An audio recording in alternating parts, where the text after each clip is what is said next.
Selamat pagi anak-anak semua. Bagaimana kabarnya? Semoga anak-anak tetap sehat dan selalu dalam perlindungan Ida Sang Yang Widi Wasa. Nah, pertama-tama mari kita ucapkan panganjali umat terlebih dahulu. Om Swastiastu. Bertemu kembali bersama Bu Puspa dalam channel Bali Puspa. Nah, pada hari ini kita akan membahas pembelajaran yaitu tentang pendidikan agama Hindu dan budi pekerti di kelas 2. Nah, bagaimana anak-anak di kelas 2? Ibu ucapkan kepada anak-anak semua selamat tahun baru tahun 2021. Nah, semoga anak-anak semua di tahun ini masih tetap semangat mengikuti pelajaran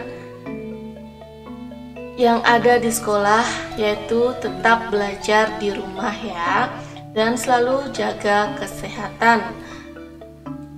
Nah, bagaimana anak-anak sudah siap belajar? Ya, baik, Ibu akan lanjutkan. Nah, pada hari ini kita akan belajar tentang catur paramita. Nah, apa yang dimaksud dengan catur paramita? Ada yang tahu? Silakan anak-anak mencarinya atau membuka bukunya. Apa sih yang dimaksud dengan catur paramita? Baik, Ibu akan jelaskan sedikit. Jadi, catur paramita ini berasal dari bahasa Sanskerta. Nah, artinya catur paramita ini berasal dari dua kata, yaitu kata catur yang artinya 4. Kemudian paramita yang artinya perilaku mulia atau berbudi luhur. Kemudian catur paramita ini bisa dikatakan perilaku yang baik. Jadi anak-anak semua Ibu harapkan selalu berbuatlah yang baik. Ya, adapun bagiannya catur paramita dapat dibagi menjadi 4. Nah, apa saja bagiannya? Yang pertama adalah maitri, yang kedua adalah karuna, yang ketiga adalah mudita, yang keempat adalah upeksa. Nah, keempat bagian ini adalah semuanya merupakan perilaku yang baik. Nah, apa saja? Ibu akan jelaskan. Yang pertama, maitri. Jadi maitri berasal dari kata mitra. Mitra itu artinya berteman atau bersahabat. Nah, kepada siapa saja kita bersahabat? Ya, kepada teman. Kepada siapa lagi? Kepada orang lain. Kemudian siapa lagi? Kepada lingkungan. Kita harus bersahabat dengan lingkungan maupun alam. Dengan cara apa? Dengan cara ya menanam pohon atau bercocok tanam, kemudian membersihkan lingkungan, itu juga namanya bersahabat dengan lingkungan. Kemudian berteman, kita harus saling menyayangi ya. Jadi perilaku maitri ini membuat kita memiliki banyak teman.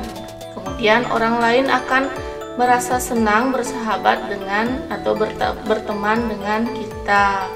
Nah, maka dari itu anak-anak semua Ibu harapkan selalulah berbuat baik, selalu menyayangi teman, menyayangi adik ataupun kakak di rumah ya. Kemudian Ibu lanjutkan. Bagian yang kedua adalah karuna, yang artinya suka menolong. Nah, yang merupakan wujud cinta kasih, belas kasihan kepada orang lain. Nah, kenapa kita harus menolongnya? Kenapa? Supaya kita mendapatkan cinta kasih atau mendapatkan kerukunan. Jadi ketika kita menolong orang lain, suatu saat kita nanti perlu pertolongan supaya kita juga mendapatkan pertolongan. Jadi ada timbal baliknya ya. Nah, pada saat kita menolong, perasaan kita itu timbul dari perasaan peduli dengan orang lain. Nah, di sanalah kita dipicu untuk memupuk jiwa sosial kita. Maka dari itu, kita harus selalu berusaha untuk bisa menolong orang lain. Bisa dipahami anak-anak? Ya, ini sudah Ibu contohkan, ada seorang anak-anak yang sedang bermain sepeda, atau ada seseorang anak laki-laki yang bersepeda, kemudian dia terjatuh, kemudian temannya membantunya pada saat jatuh dari naik sepeda. Kemudian ada kakek-kakek yang sedang menyeberang jalan, dibantu oleh anak-anak supaya kakek tersebut bisa menyeberang jalan dengan selamat. Nah, tentunya menyeberang jalan ini harus tetap hati-hati ya. Nah, itu contoh dari karuna, yaitu karuna tersebut berarti tolong menolong.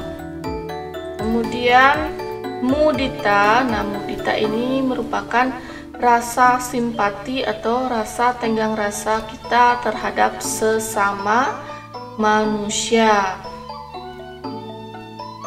Nah, di sini kita harus selalu menghormati orang lain. Nah, untuk apa kita harus simpati atau menghormati orang lain? Untuk mendapatkan suatu kerukunan. Jadi di daerah kalian kalau ada temannya yang sedang tertimpa musibah, kalian bisa ulurkan tangan kalian untuk membantunya. Nah, untuk itu akan terciptanya kehidupan yang harmonis dan rukun ya. Nah, itu artinya mudita, artinya simpati. Kemudian yang terakhir adalah upeksa, yang artinya tidak suka mencampuri urusan orang lain atau rendah hati. Nah, perilaku upeksa ini membantu kita untuk menahan diri dalam mencampuri urusan orang lain. Nah, di sini juga kita tidak boleh memfitnah orang lain, apalagi memfitnah masing-masing dari agama yang lain atau ras yang lain, itu tidak boleh ya. Kita harus saling menghormati untuk mencapai keharmonisan. Nah, jadi perilaku catur paramita ini semuanya bertujuan untuk mengarahkan kita dalam kehidupan sehari-hari supaya tetap rukun. Jadi tetaplah berbuat baik, tetaplah selalu menghormati orang lain. Bisa dipahami anak-anak? Ya, Ibu harapkan anak-anak semua sudah bisa memahami pengertian catur paramita dan bagian-bagiannya, dan bisa diterapkan di lingkungan rumah maupun masyarakat maupun di sekolah. Kemudian materi ini bisa anak-anak catat maupun disimak dengan baik. Nah, itu saja materi hari ini yang bisa Ibu sampaikan. Nah, selain menyimak video atau materi ini, anak-anak bisa membaca buku atau referensi tambahan tentang catur paramita untuk menambah atau untuk mencari contoh-contoh yang lainnya dari bagian masing-masing catur paramita tersebut. Nah, Ibu ucapkan terima kasih sudah menyimak video ini dengan baik. Nah, jangan lupa bagi yang baru bergabung, jangan lupa subscribe channel ini dan like serta komen dan share apabila anak-anak atau teman-teman semua menganggap video ini bermanfaat bagi orang lain atau semua orang, silakan di-share serta berikan komen yang positif. Dan akhir kata Ibu tutup dengan Parama Santi. Om Santi Santi Santi Om.